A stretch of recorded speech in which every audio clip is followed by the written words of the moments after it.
That ends the action agenda for 13. We'll move on to number 14, which is the approval of the purchase of the integrated human resource. Mr. Richardson.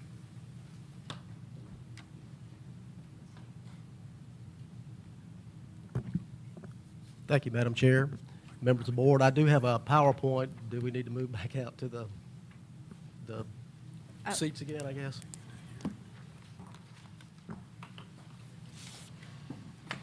We're getting our exercise.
Thank you. I'm kind of excited to talk about this tonight. At our last board meeting, I talked with you about some of the issues we're facing, some of the paper systems we have, the workflows that aren't really flowing like it should be.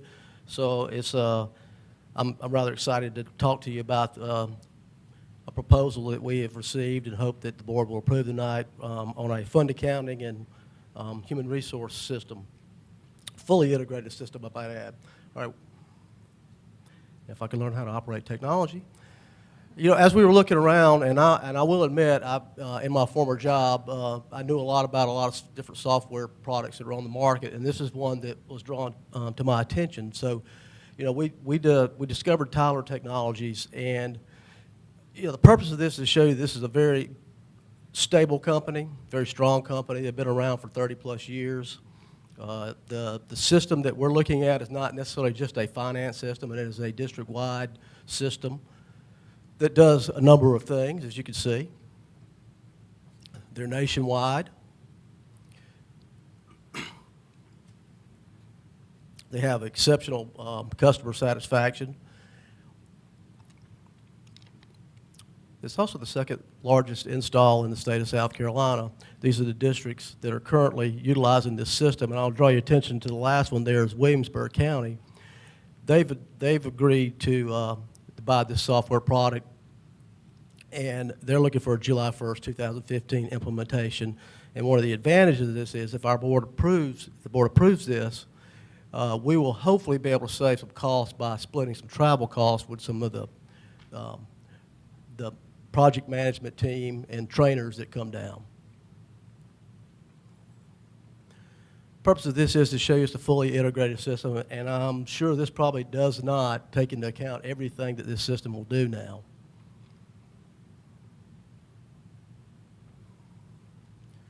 But there are a lot of productivity enhancements with this system. This will hopefully help us to get to where we need to be. One of the exciting things I think, at least, about this is if you look at on the first bullet there, this is a fully integrated one-time, one-touch data entry system. So we don't have multiple people having to key the same thing. And on a side note, the last item there, the diverse reporting across fiscal years, you know the issues we've had trying to give you capital budget reports across fiscal years. We're having to rekey data into Excel spreadsheets. Well, this will eliminate that for us. It's going to give us all kind of productivity improvements. It's going to help our employees be able to focus on what they're supposed to be doing. One of the exciting things I like, and everybody who's looked at this likes, is the individualized dashboards that we can do. We can customize these for whatever, whatever the board wishes, whatever individuals wish to have. These reports we can have set up, and they can individualize whatever they want to look at. Like I said, this is not a finance system only. This is a district-wide system. It's going to help all of our employees.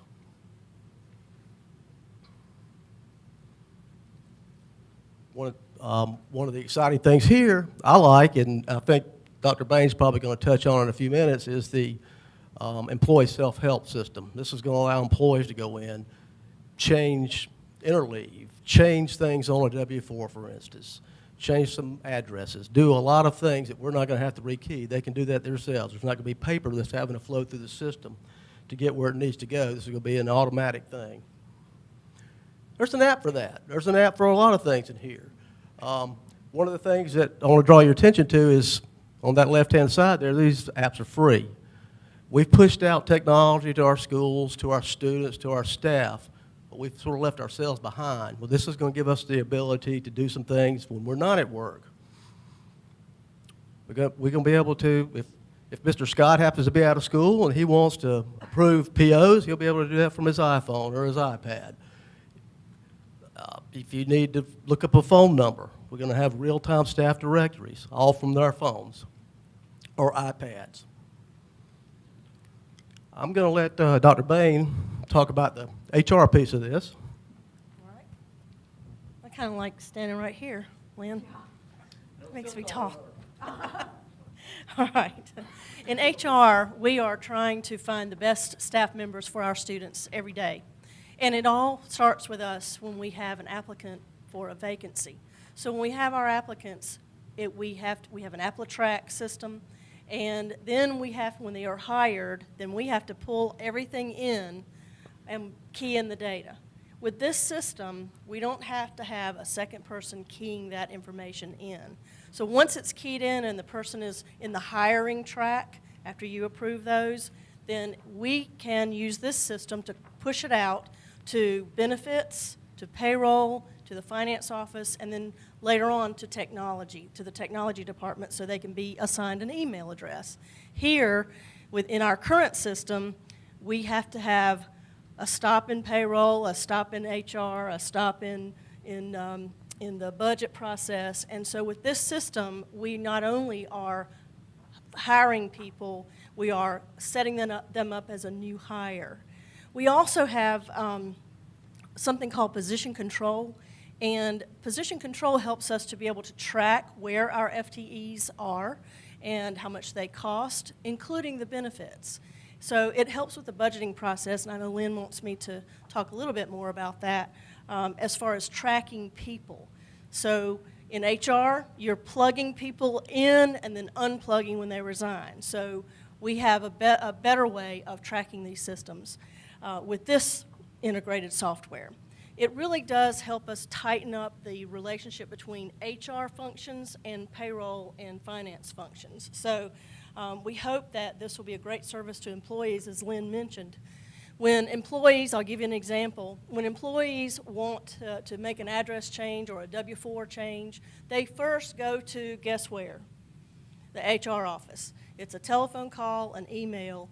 With this system, we can serve our employees by giving them a self-serve process, and with that process, they can go online, change their W-4 deductions, they can go online, change their address, and it doesn't impact HR office and then payroll office. So we like that in HR for those items.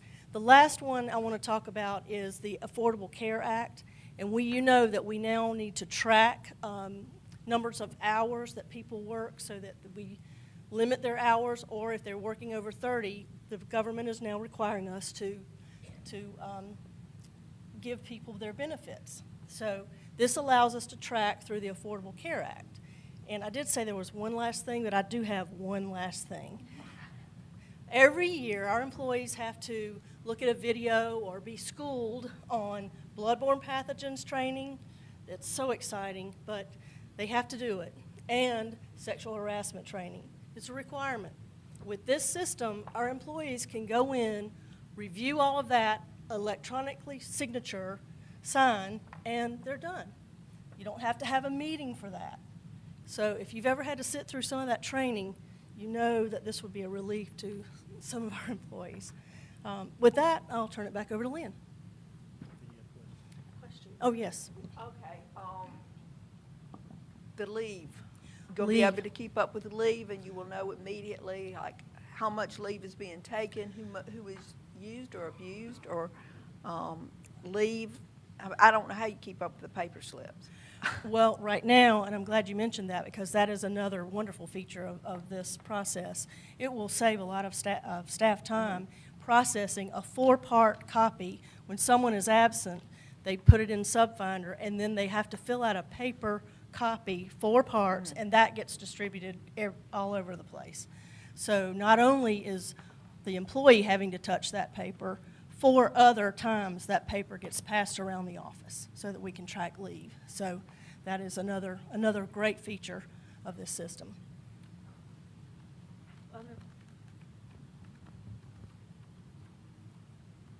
Of course, I'm probably in an area that I don't need to be talking about, but, you know, one of the current things that we have to do with leave is either you turn in a half-a-day leave or a full-day leave, and this is going to allow us to let our employees take leave as needed. In other words, if they need an hour off for a doctor's appointment, that's all they have to take. So hopefully that will be an incentive for our employees to be at work when they need to be.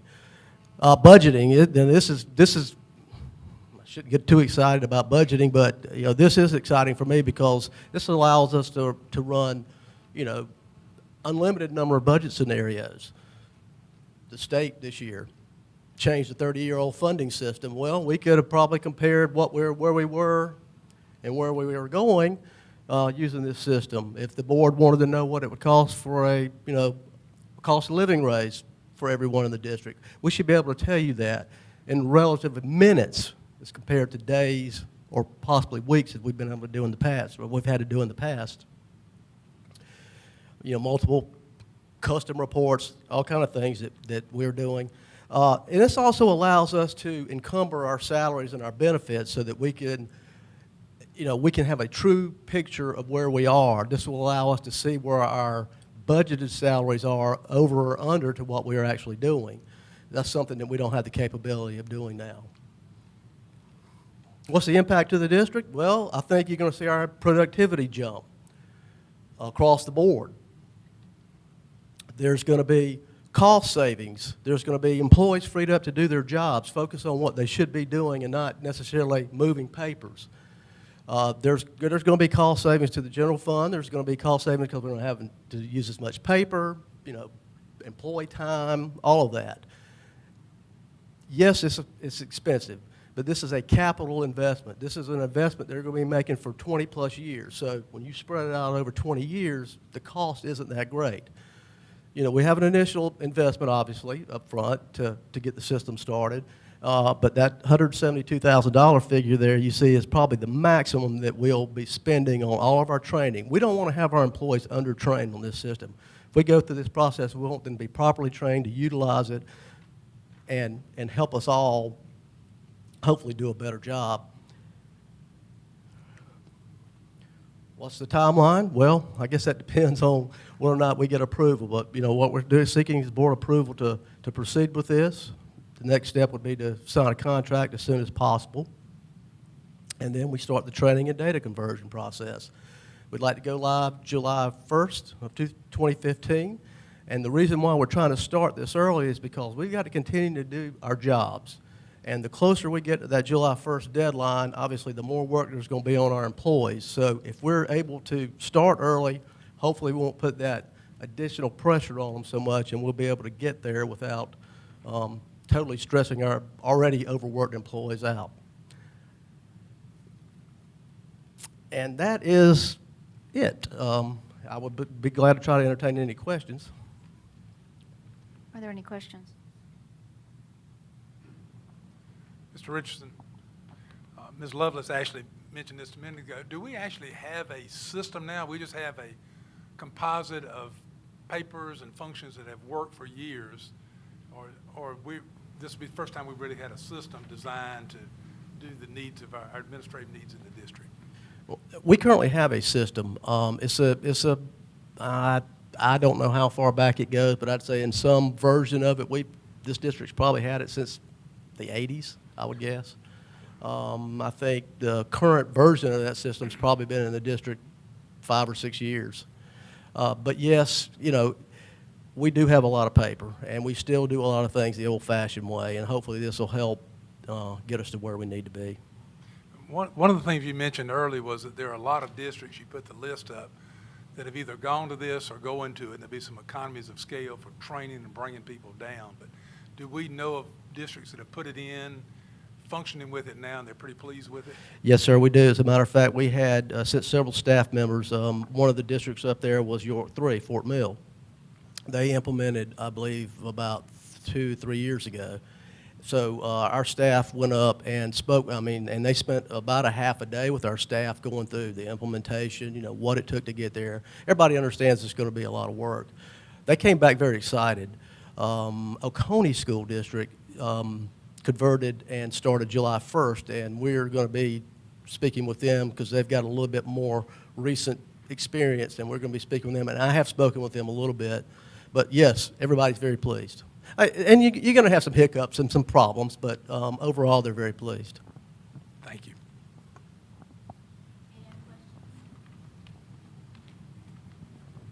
Okay, I think that's it. Thank you very much, Dr. Bain and Mr. Richardson. Thank you.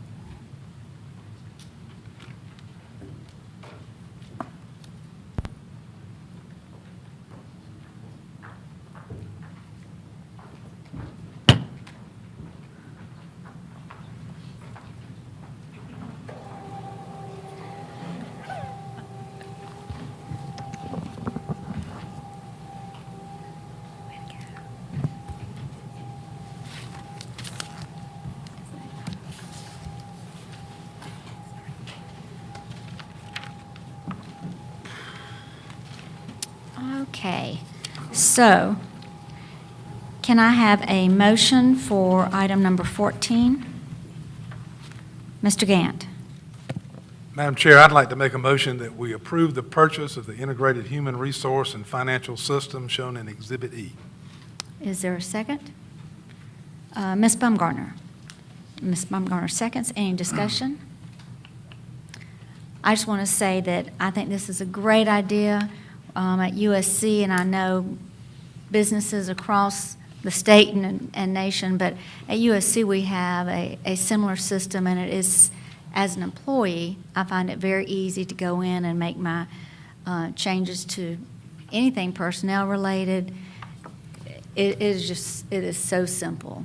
So I applaud you, Mr. Richardson, for seeking out this software system and bringing it to the attention of the administration and the board. So, hearing no other discussion, all in favor, please raise your hands. All opposed? That passes unanimously, 6-0. Item number 15.